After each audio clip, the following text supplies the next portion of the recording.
Bienvenidos a la clase número 7 del curso Vida de Cristo.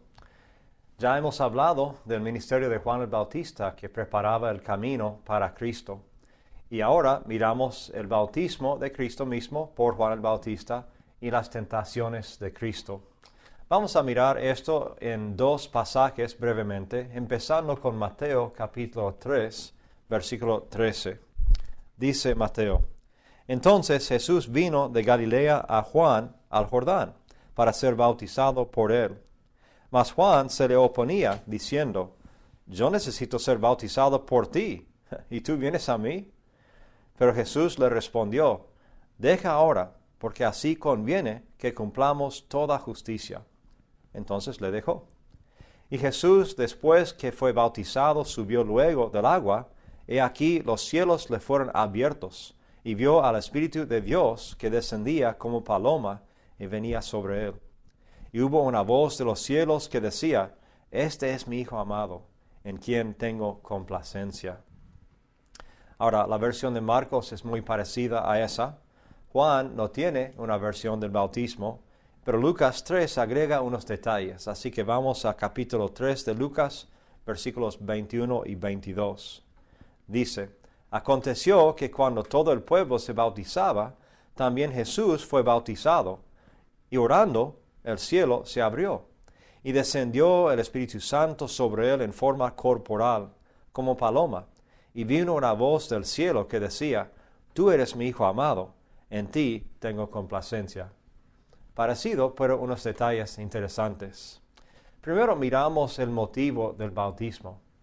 Nosotros estamos acostumbrados a predicar el Evangelio a las personas que no lo conocen a Cristo, y una parte importante del mensaje es que necesitas a Cristo, necesitas bautizarte porque necesitas cambiar tu vida y arrepentirte de los pecados que has cometido. Bueno, en el caso de Cristo, obviamente, esa prédica no funciona porque Cristo era perfecto.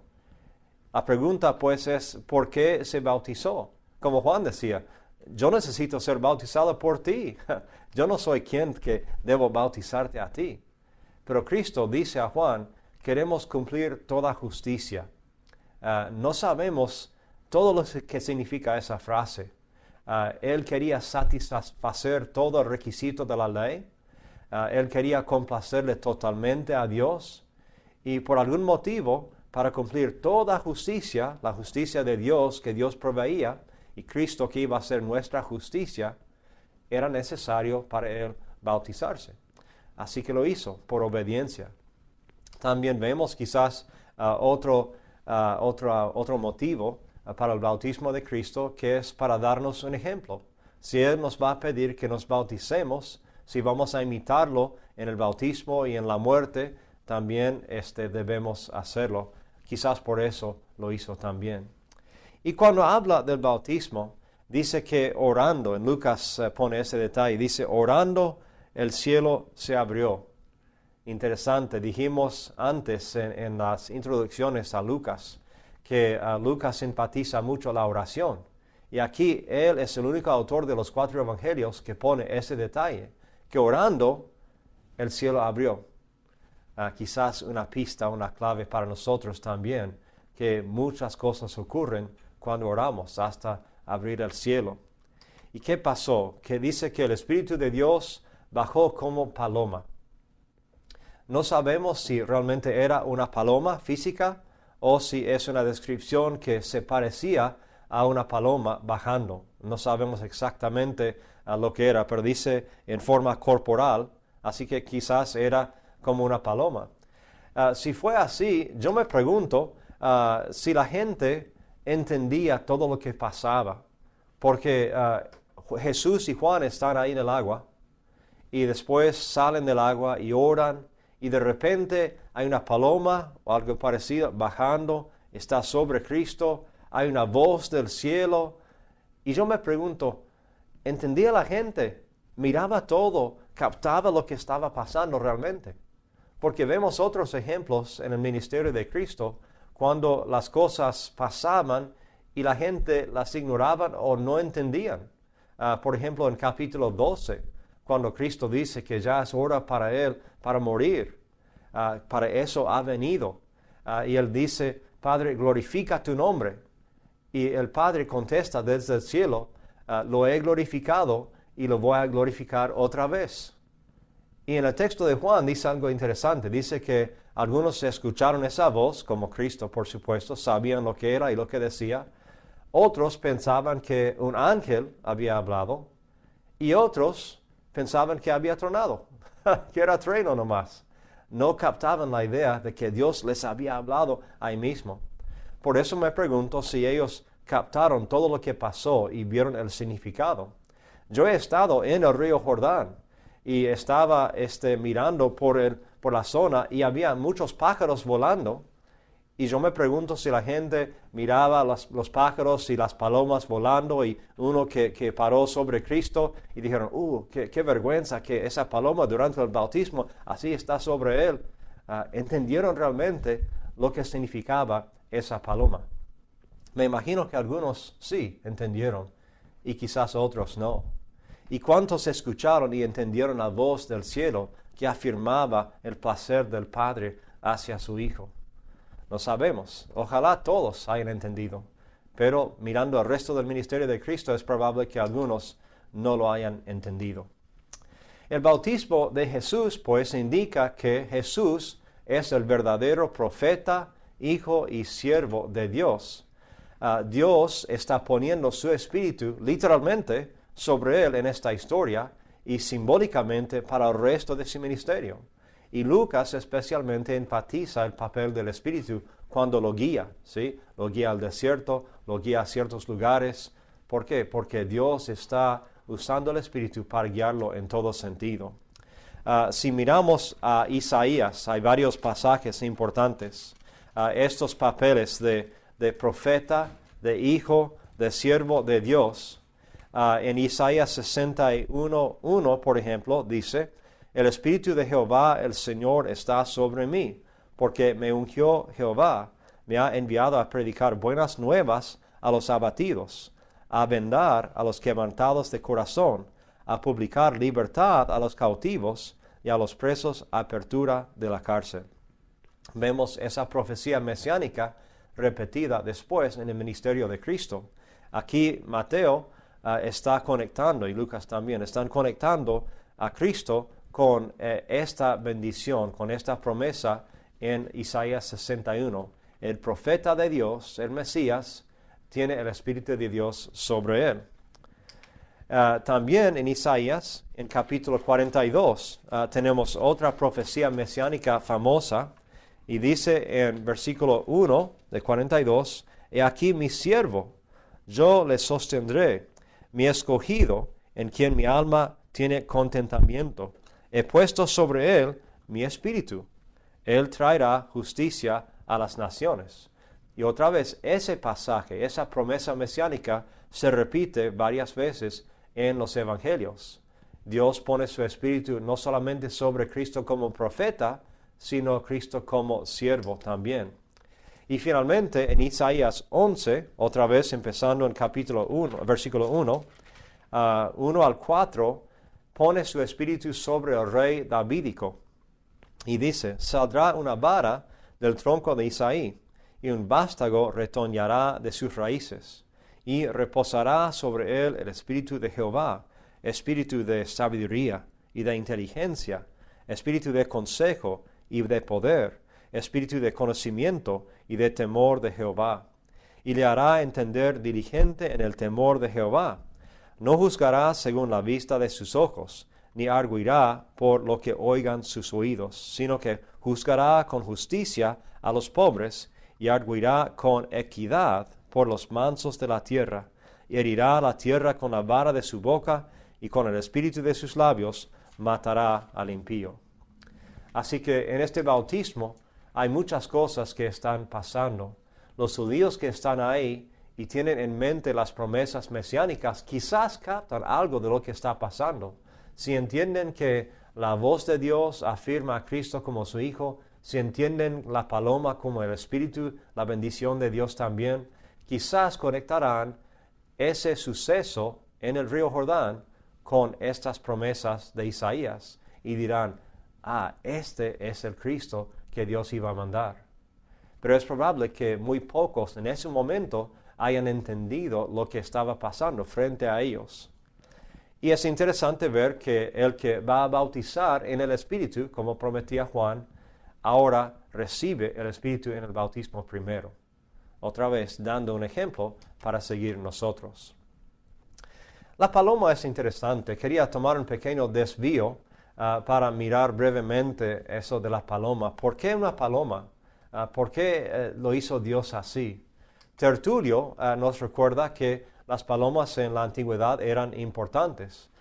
Miramos hacia atrás en la Biblia la historia de Noé y el arca y vemos que la paloma llegó ahí después del diluvio, o estaba en el arca, y Noé mandó a la paloma para ver si había tierra seca donde podían ya aterrizar para empezar de nuevo sus vidas. Entonces, después de este diluvio, por el cual la iniquidad del mundo viejo fue quitada, o sea, después del bautismo, vemos que Noé está mandando esa paloma. Y en un sentido es un mensajero para proclamarles a todos que ya había terminado el diluvio, que Dios ya no iba a hacerlo más, la ira de Dios se iba a quitar. Entonces la paloma sale del arca y vuelve finalmente una vez con una rama de olivo que interpretaban como una señal de paz entre las naciones. La paloma en los tiempos antiguos se entendía como señal de bendición divina. Era bien conocida esa señal por cualquier hombre. Entonces, los que leen este texto van a mirar la paloma y por lo menos van a entender que Dios mandaba una bendición a Cristo, ¿sí? Que le afirmaba, por lo menos en algunos aspectos. Dios está utilizando esa imagen conocida para bendecir a Cristo frente a todos. En el caso de Noé, la paloma guió a esta familia a la salvación, en cierto sentido, y en el caso de Cristo, la paloma de Cristo, el Espíritu Santo, guía a la familia de Dios a la paz eterna a través de Jesucristo. Interesante la conexión, quizás no es tan importante, pero creo que está ahí por un motivo bueno. Al pasar decimos también esto, que la vida de Cristo vemos como paralela en muchos aspectos a la vida de la nación de Israel. No en todo detalle, pero hay algunos paralelos importantes. Por ejemplo, había matanza de niños, los primogénitos en Egipto, y aquí cerca del nacimiento de Cristo, un poco después, una matanza de los niños de Belén. Había un tiempo en Egipto para la nación de Israel, y ellos después salieron de eso. Y Cristo también fue a Egipto por un tiempo para protección y salió, como dice en Mateo. Había un tiempo en el desierto. En el caso de Israel era por sus pecados, mayormente por su falta de fe tenían que seguir en el desierto unos cuantos años. En el caso de Cristo era un tiempo de preparación para su ministerio. Y por supuesto había un tiempo de milagros, en el cual Dios mostraba su poder y su favor hacia su pueblo mientras les guiaba. Y por supuesto todo el ministerio de Cristo estaba lleno de milagros. Y había otros paralelos, pero quiero que noten en el ministerio de Cristo cuántas veces la vida de Cristo copia o imita lo que era la vida de la nación de Israel. Pero Cristo obviamente vivía perfectamente, que es un contraste muy grande con la nación de Israel. Ahora llegamos a la tentación de Cristo.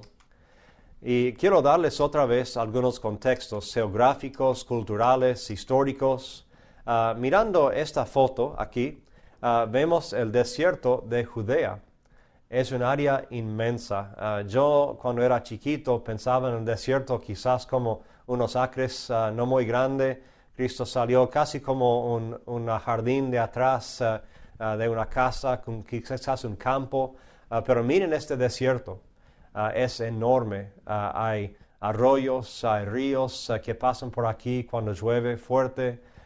Es desolado, aislado, seco.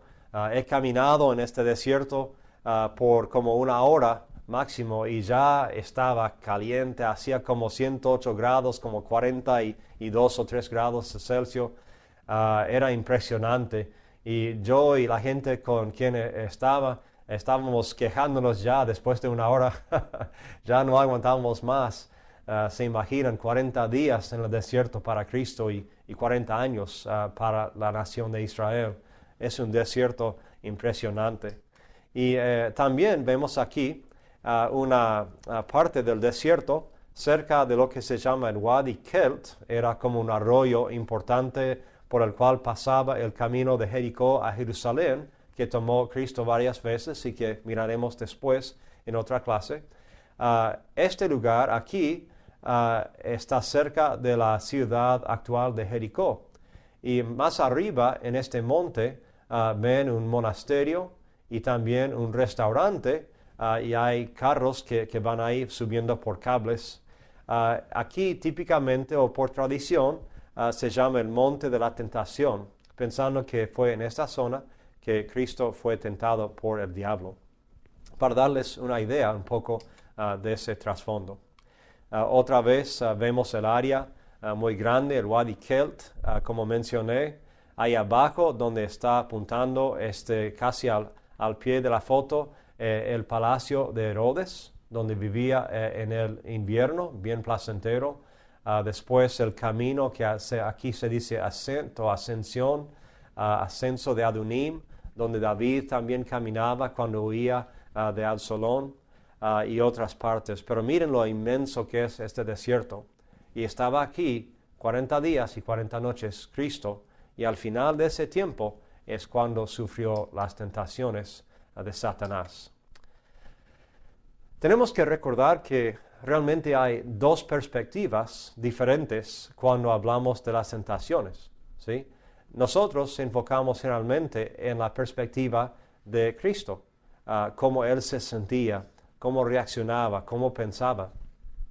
Pero realmente había otra perspectiva también, la perspectiva del diablo, que vino a Cristo con ciertas metas en su mente, ciertos propósitos. Y hay que preguntarnos cuáles eran los propósitos para el diablo en las tentaciones de Cristo. ¿Por qué Satanás eligió estas tres tentaciones? Podría haber sido más o diferentes. ¿Por qué estas tres? Y nos hace pensar un poco quizás en el libro de Job. Les invito a buscar ese libro conmigo. Ustedes conocen la historia de Job quizás, un hombre muy recto, santo, vivió quizás en el antiguo pasado, quizás antes que Abraham, piensan algunos estudiosos. Y la historia de Job está en la Biblia para hablarnos de la naturaleza de la maldad y el problema de por qué sufren los justos. Pero la parte que quiero tocar esta mañana de esta historia está en los dos encuentros que Satanás tiene con Dios. Empezando en 1:6, dice, un día vinieron a presentarse delante de Jehová los hijos de Dios. Se supone que esto quiere decir los ángeles de Dios en este contexto, entre los cuales vino también Satanás, o sea, como que se metió entre ellos. Y dijo Jehová a Satanás, ¿de dónde vienes? Respondiendo Satanás a Jehová, dijo, de rodear la tierra y de andar por ella. Y Jehová dijo a Satanás, ¿no has considerado a mi siervo Job, que no hay otro como él en la tierra, varón perfecto y recto, temeroso de Dios y apartado del mal? Respondiendo Satanás a Jehová, dijo, ¿acaso teme Job a Dios del balde? ¿No le has cercado alrededor a él y a su casa y a todo lo que tiene? Al trabajo de sus manos has dado bendición, por tanto sus bienes han aumentado sobre la tierra. Pero extiende ahora tu mano y toca todo lo que tiene y verás si no blasfema contra ti en tu misma presencia. Dijo Jehová a Satanás, y aquí todo lo que tiene está en tu mano, solamente no pongas tu mano sobre él. Y salió Satanás de delante de Jehová. Miren ahí lo que pasa. Obviamente Satanás tiene permiso en ciertas ocasiones de entrar a la presencia de Dios y casi negociar con él. Y nosotros vemos lo que pasó después, cómo le quitó todas las bendiciones materiales que tenía Job, hasta sus hijos también. Y después, por segunda vez, en 1 al 7, otra ocasión, la misma pregunta. Jehová dice, Job sigue siendo fiel a mí. Y después Satanás dice, por supuesto, pero si le tocas a Job directamente, pues te va a blasfemar. Y le da permiso de hacer todo hasta matarlo, ¿sí? Hasta ese punto, pero no lo puede matar. Y Satanás otra vez sale y le quita, le hiere, le da unas cuantas tentaciones y Job se queda bastante fiel. Yo me pregunto, mirando esa historia, si algo así no pasó con Cristo, ¿sí? ¿Será que quizás Satanás apareció y pidió permiso otra vez a Dios a tentar a su Hijo? Y que Dios le dio permiso de tentarle hasta cierto punto. No sabemos. Es interesante esta historia. Podría haber pasado o quizás no. Pero Satanás seguramente tenía algunos propósitos serios en tratar de desviar a Cristo de su ministerio, de arruinar desde el comienzo ese ministerio que iba a ser perfecto. Él quería ya arruinarlo y vemos después, por supuesto, que no pudo hacerlo. Entonces vamos a leer la versión de Mateo en capítulo 4, 1 al 11. Hay una versión paralela en Lucas también, Lucas 4. Pero Mateo 4:1 dice, entonces Jesús fue llevado por el Espíritu al desierto para ser tentado por el diablo. Y después de haber ayunado 40 días y 40 noches tuvo hambre. Y vino a él el tentador y le dijo, si eres hijo de Dios, di que estas piedras se conviertan en pan. Y él respondió y dijo, escrito está, no solo de pan vivirá el hombre, sino de toda palabra que sale de la boca de Dios.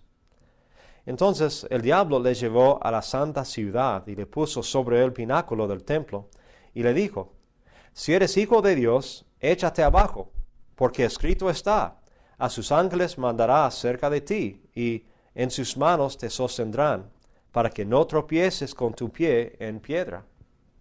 Jesús le dijo, escrito está también, no tentarás al Señor tu Dios. Otra vez le llevó el diablo a un monte muy alto, y le mostró todos los reinos del mundo y la gloria de ellos. Y le dijo, todo esto te daré, si postrado me adorares. Entonces Jesús le dijo, vete, Satanás, porque escrito está, al Señor tu Dios adorarás, y a Él solo servirás. El diablo entonces lo dejó, y aquí vinieron ángeles y le servían. Quiero que piensen un momento en cuáles fueron los propósitos de las tentaciones ya para Cristo. Ya hemos pensado un poco en las ideas de Satanás. Pero ¿cuáles eran las metas o los propósitos de este tiempo para Cristo? ¿Por qué los llevó el Espíritu al desierto? ¿Por qué Dios quiso que pasara por esta experiencia? ¿Qué hizo Cristo durante estos 40 días? Mucho tiempo. Y no hay nada para hacer en ese desierto, les aseguro. ¿Qué hacía Cristo en estos días? Quiero que tomen unos 5 minutos para meditar en esa pregunta, para apuntar unas respuestas posibles a esta pregunta de los propósitos y las actividades de Cristo en estos 40 días. Y después hablaremos de otras cosas conectadas con esta historia.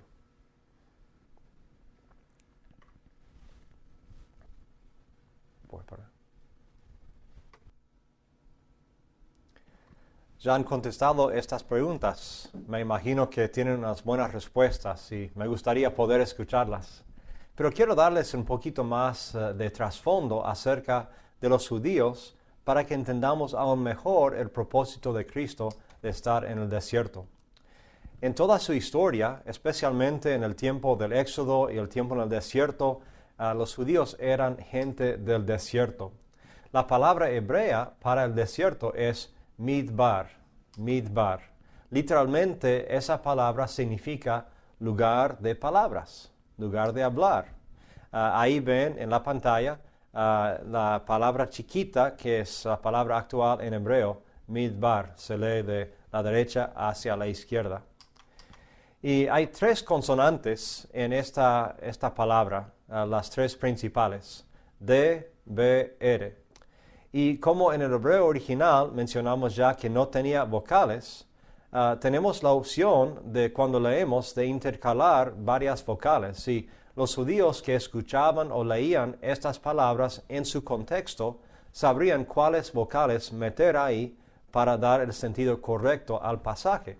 Nosotros que no entendemos tanto de hebreo como ellos, nos cuesta un poco más sin vocales. Pero miren esas consonantes, D, B larga, R. Y si intercalamos varias vocales distintas, cambia el significado, pero suena muy parecida la palabra. Y los judíos mirarían estas tres consonantes y pensarían quizás en todas las posibilidades. Es como un grupo de ideas alrededor de estas tres consonantes. Por ejemplo, si metemos una E y una I entre las consonantes, es debir, que en hebreo significa lugar santísimo. Lugar santísimo, ¿ok? Recuerden la idea principal, midbar, ¿ok? Desierto, y vayan combinando estas ideas mientras hablemos. Segundo, si metemos una E y una A, significa redil, el lugar donde uno cuida las ovejas para protegerlas ahí de noche o quizás en otros momentos. Debar. Y si metemos 2A es dabar. La B corta o B larga suave es casi igual en el sonido en hebreo. Y significa palabra. Y de hecho, dabar es el sustantivo o el verbo en hebreo. Tres palabras distintas, pero parecidas. Y sin vocales, parecen iguales. Y diciéndolas, suenan iguales. Y es interesante conectar estas ideas. ¿Sí? Si combinamos todos los significados posibles, podríamos decir esto.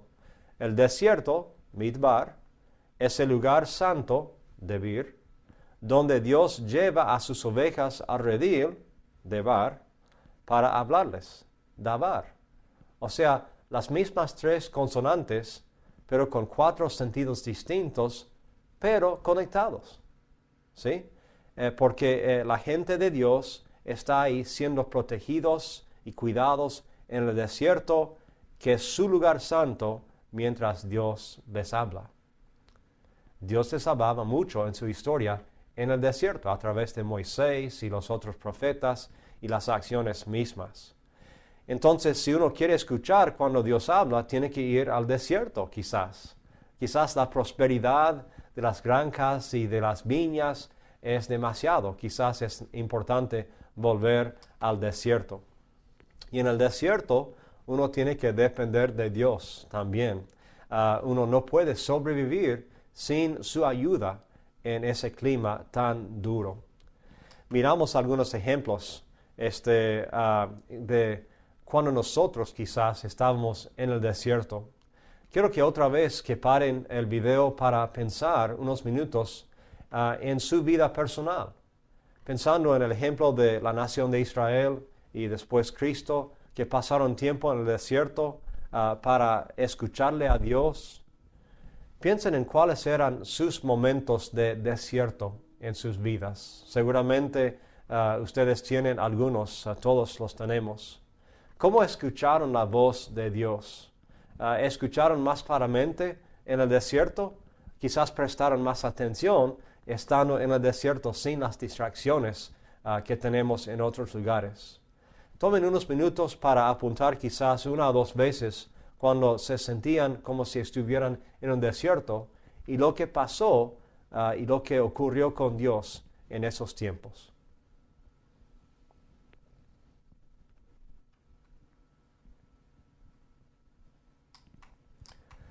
Otra vez, me imagino que ustedes tenían buenas respuestas y me gustaría compartirlas algún día con ustedes. Quiero seguir con esta idea, pues, de cómo Dios los llevó a veces al desierto para hablarles y para cuidarlos. Miramos el Antiguo Testamento en el trasfondo, cómo Dios los sostuvo a los israelitas allá. Por ejemplo, en Éxodo 16, vemos el ejemplo del maná, que empezó ahí por primera vez, y los codornices que Dios proveyó cuando ya estaban hartos del maná. Vemos en otro pasaje que la ropa que usaban por 40 años no se les gastó. Imagínense eso. Este es el año 2009. Imagínense tener la misma ropa en 2049. Ya fuera de moda, dentro de moda varias veces. Interesante. Es un detalle, pero importante para los israelitas. También dice en por lo menos 2 ocasiones que Dios les proveyó agua de la roca. Éxodo 17 y otros pasajes también. Y no un poquito de agua, como de una canilla pequeña, sino mucha agua, quizás un lago entero, para que tomen miles y miles de personas de ese lago. Agregan algunos detalles interesantes acerca de la roca. Miramos lo que Pablo dice en 1 Corintios capítulo 10, y cuando él se refería al pasado de los israelitas, hablaban de pasar por el desierto y de comer ahí y de recibir agua de la roca. Pablo agrega, en una tradición, quizás una interpretación rabínica, él dice, y esa roca espiritual que les seguía era Cristo. ¡Wow! Si yo hubiera hecho eso en un proyecto de exégesis, mi profesor quizás me hubiera calificado muy mal. Pero Pablo lo dice, ¿cómo era Cristo la roca espiritual que les seguía a ellos en el desierto? No entendemos toda esa conexión, pero es interesante ver esa conexión de la roca del desierto. También hay un Salmo 81:16 que dice que sacará miel de la roca. Y uno se imagina eso y dice, pero ¿cómo va a hacer eso Dios? ¿Va a exprimir la roca para que rinda miel? ¿O hay otra forma? Otra vez, si uno está en el desierto, ve que casi no hay árboles, muy pocos árboles en el desierto, pero muchísimas rocas. Entonces, las abejas que están en el desierto tienen que hacer sus nidos ahí en algún lugar. Entonces las hacen ahí en las rocas, dentro de las piedras, y ahí sale la miel. Así proveyó Dios miel de la roca que habían hecho las abejas ahí. Otra vez entonces, volvemos a Cristo. Él está en el desierto. Y con este trasfondo de la gente judía, de estar en el desierto, de recibir bendiciones de Dios, de ser cuidados por Dios, de escuchar la voz de Dios, vemos el caso de Cristo. Otra vez preguntamos, ¿cuáles eran los propósitos de estas tentaciones para Cristo, este tiempo en el desierto? Y podemos contestar lo mismo que para la nación de Israel. También Cristo quiso y necesitaba escuchar la voz de Dios, del Espíritu, en el desierto, y así podía planificar su ministerio. Me imagino que estas tentaciones que venían eran tentaciones dirigidas hacia sus puntos débiles posibles. ¿Cómo iba a usar su poder? ¿Cómo iba a depender de Dios? ¿A quién iba a adorar? ¿A quién iba a apuntar? ¿Sí? Eran tentaciones para un ministro que está comenzando su ministerio. Así que Cristo podía escuchar la voz de Dios y estar bien firme en sus planes para cómo iba a conducir su ministerio. Y él iba a enfatizar la importancia de depender de Dios en su ministerio y no del hombre, no de sí mismo. Como la nación de Israel tenía que depender de Dios en el desierto, Cristo también tenía que mostrar esa dependencia, importantísimo. Y eso mismo nos da un ejemplo. Cristo con su tiempo de tentación en el desierto, Cristo con su forma de escuchar a Dios, Cristo con su forma de planear su ministerio, Él nos daba un ejemplo de cómo podemos resistir al diablo y así salir con éxito al ministerio. Algunos puntos interesantes vemos alrededor de las tentaciones. Dice en Mateo y en Lucas que el Espíritu Santo lo guió al desierto. Interesante eso, lo guió al desierto. No era por casualidad, no se perdió, sino que lo hizo a propósito. Él ayunó durante 40 días y 40 noches. Y al principio yo pensaba, bueno, así era más débil aún para estas tentaciones, especialmente la tentación de piedras a pan. Pero yo creo que ese ayuno le hizo quizás más fuerte espiritualmente para resistir los ataques del diablo. Vemos que el orden de las tentaciones, números 2 y 3, es diferente en Lucas y en Mateo. Vemos también que al final de las tentaciones, Satanás deja a Jesús. Y esto nos recuerda de algunos pasajes en la Biblia que son promesas de Dios. Por ejemplo, 1 Corintios 10:13, que dice que Dios no nos va a dejar ser tentado más de lo que podemos aguantar, o que nos va a ayudar a resistir, o que nos va a dar una salida. Qué bueno que es Dios. Él nos protege, Él provee para nosotros. Hay otro pasaje que dice que si resistimos al diablo, Él tiene que huir. Es un principio espiritual. Él no tiene elección. Si resistimos, la promesa es que el diablo tiene que huir. Entonces aquí vemos que Satanás deja a Cristo después de tentarlo, porque Cristo resistió, y podemos hacer lo mismo nosotros. Y después de que lo dejó, vemos que los ángeles vinieron a atenderle, cosa que también nos promete Dios. En Hebreos 1:14 dice que los ángeles son siervos que ministran a los siervos de Dios, a nosotros. Y es otra promesa, que Dios nos va a cuidar, nos va a proveer todo lo que necesitamos si somos fieles a Él. Ahora seguimos pues con las tentaciones. ¿Dónde ocurrieron? Hay por lo menos dos formas de pensar en esto.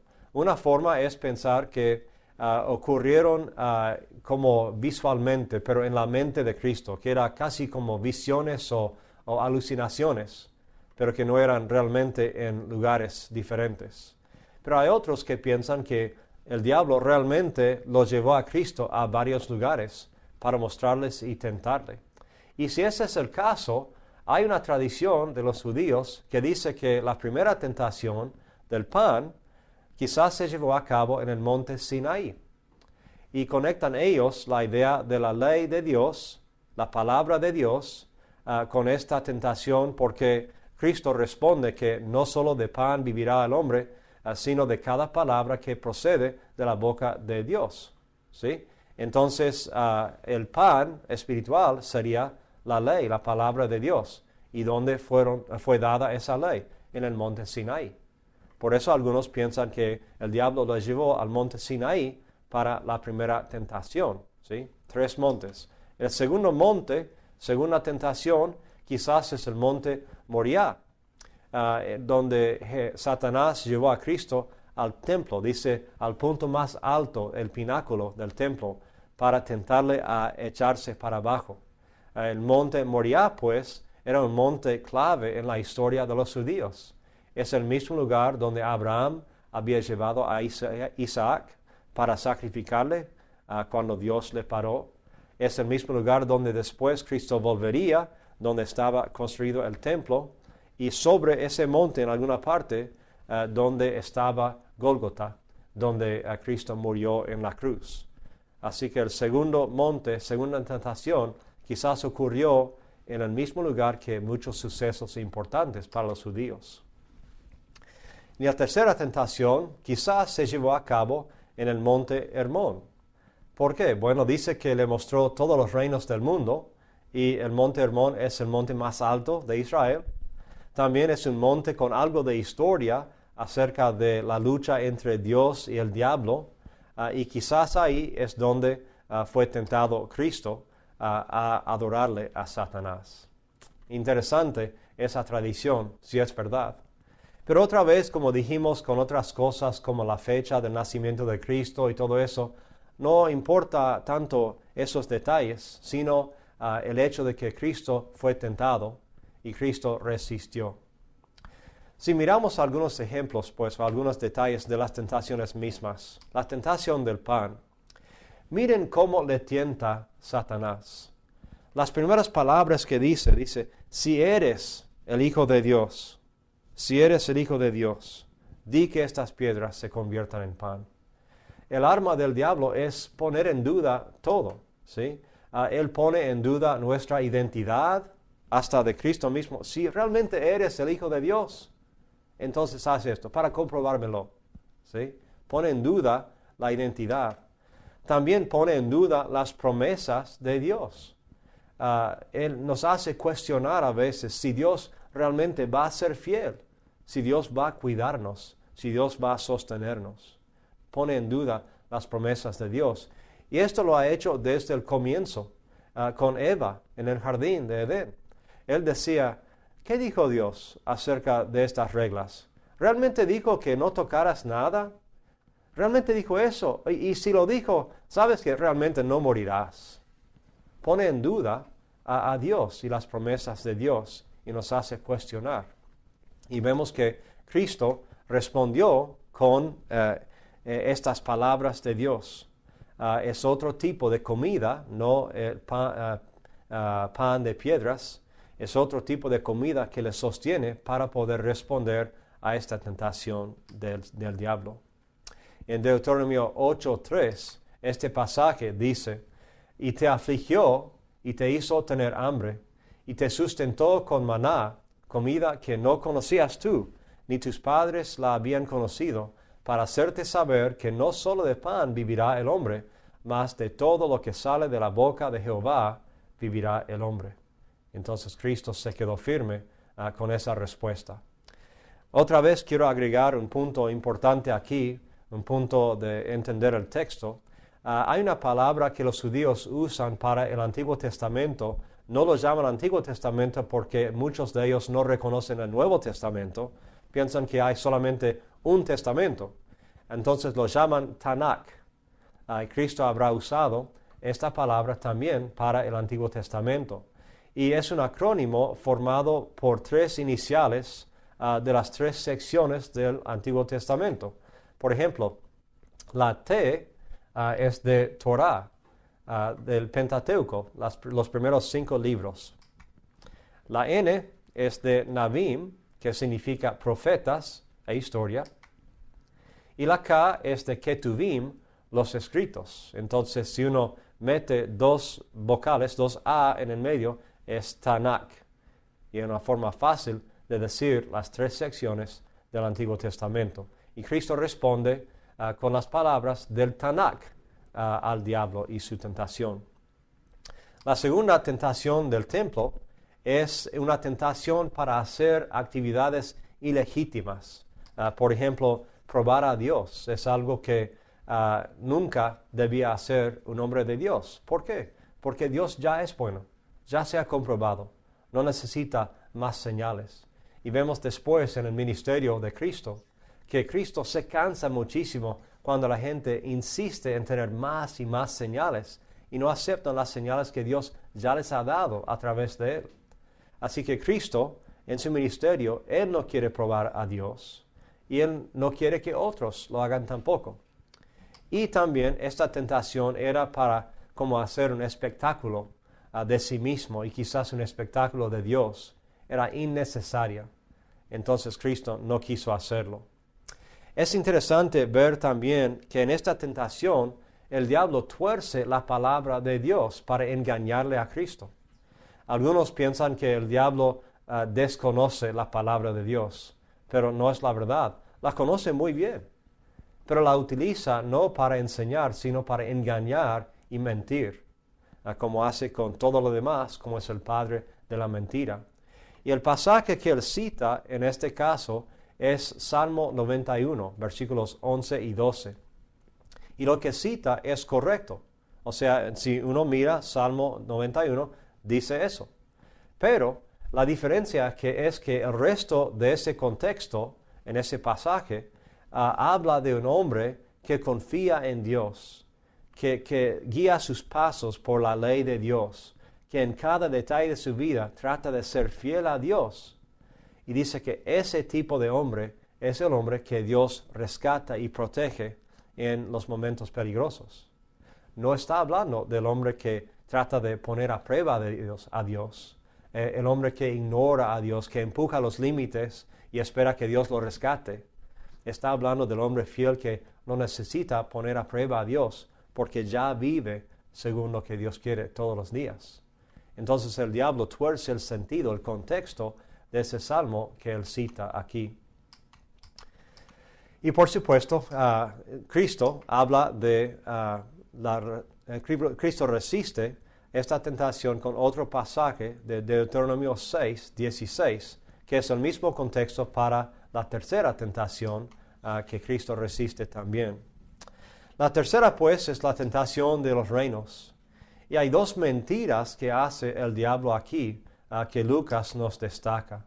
Primero, el diablo finge que todo le pertenece, cuando realmente no todo le pertenece. No es suyo para dar, pero finge como si lo fuera, ¿sí? La segunda mentira es que él se lo entregaría a Cristo si Cristo lo adoraba. Pero sabemos que tampoco lo haría. Es mentiroso. Lo que dice ya sabemos que no podemos creer.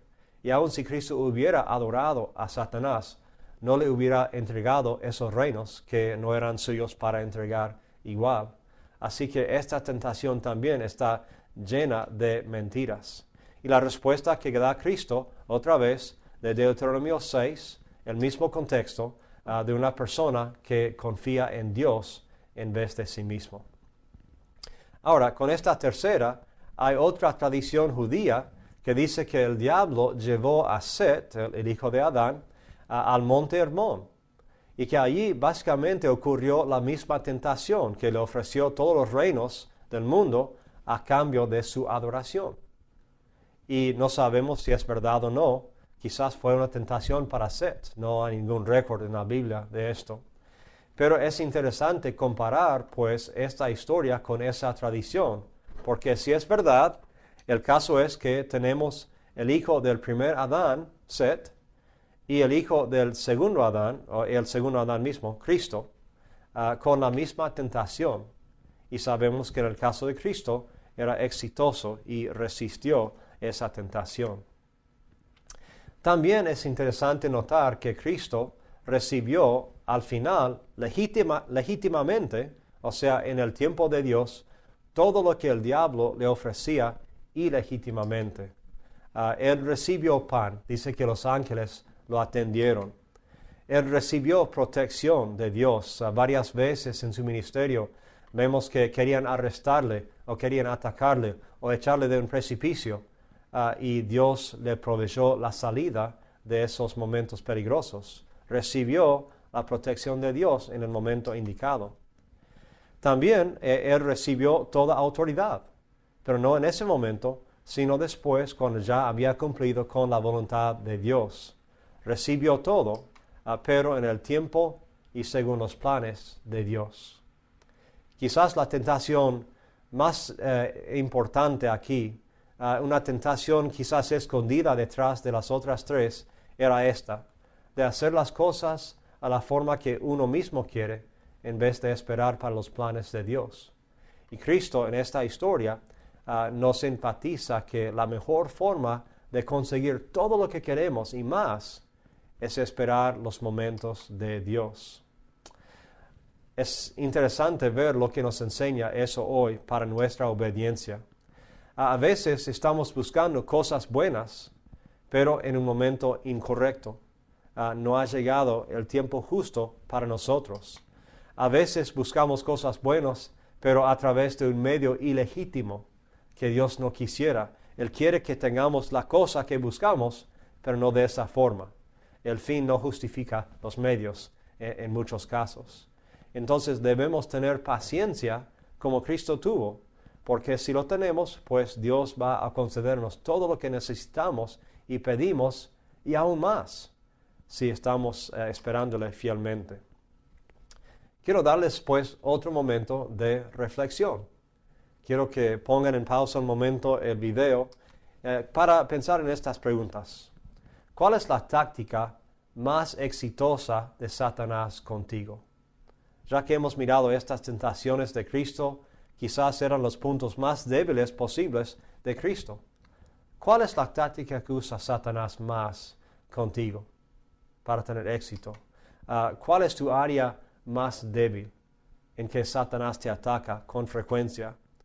Y quizás la más importante, ¿qué estás haciendo para resistir esa tentación? Es importante pensar en eso. Tomen como 5 a 10 minutos y piensen en estas preguntas. Sean honestos, porque No sé si están solos mirando este video o si están en un grupito, pero Dios conoce el corazón.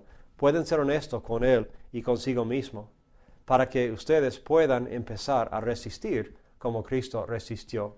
Tomen unos minutos ahora.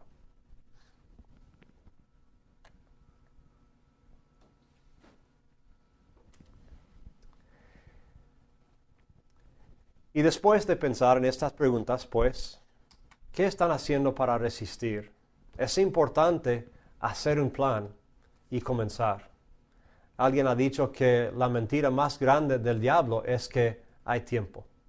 Hay tiempo para cambiar, hay tiempo para volver a Dios, hay tiempo para aceptar a Dios. No hay apuro, hay tiempo, ¿sí? Y si nos puede hacer postergar esa obediencia, si nos puede hacer postergar esos cambios, esas correcciones tan necesarias en nuestras vidas, ya nos tiene. No tiene que hacernos salir a matar a alguien o salir a cometer adulterio con 100 mujeres. No tiene que hacer eso. Si nos puede hacer postergar la obediencia en las cosas que Dios nos está destacando ahora, nos puede ganar. Y así nos lleva al infierno. Pero si nosotros empezamos hoy ya, si reconocemos las áreas débiles de nuestras vidas, nuestros puntos más débiles, si reconocemos los ataques del diablo y si resistimos como Cristo resistió, la Biblia promete que Satanás va a perder. Nosotros vamos a ganar. Nosotros podemos resistir. Nosotros vamos a salir del desierto. No hay duda. Es una promesa. Podemos hacerlo porque Cristo ya lo hizo y nos ofrece su ayuda y su espíritu para resistir. Pero Dios y Cristo no nos van a forzar a obedecer. Debemos elegir nosotros que queremos cambiar, queremos resistir, queremos ya mejorar esas áreas de nuestras vidas. Todos las tenemos. Nadie es perfecto aparte de Cristo. Pero Cristo quiere ayudarnos en esto. Quiero cerrar esta clase pensando en algo que parece ser quizás negativo al principio, pero termina siendo positivo. Porque todos nosotros hemos luchado contra la tentación y hemos escuchado la voz del diablo a veces más que la voz de Dios. Y a veces es cierto que pecamos. Caemos en tentación, frente a la tentación, caemos en el pecado y pensamos que nunca más vamos a salir. Bueno, quiero hablarles un momento de cómo pueden distinguir, pues, entre la voz del diablo y la voz de Satanás. Porque si pueden reconocer esas voces, pueden saber a quién obedecer. Cuando pecamos, cuando ya hemos caído en pecado y ya es parte del pasado nuestro, ¿cómo es que nos habla Dios? ¿Cómo nos habla Satanás? Dios, con nuestro pecado, perdona y olvida el pecado. Pero Satanás explota y nos recuerda del pecado que hemos cometido. ¿Sí? Satanás no quiere soltarlo, pero Dios sí. Dice que lo borra de su mente. Qué bueno que es Dios. Con el pecado, Dios lo usa para enseñar y corregirnos.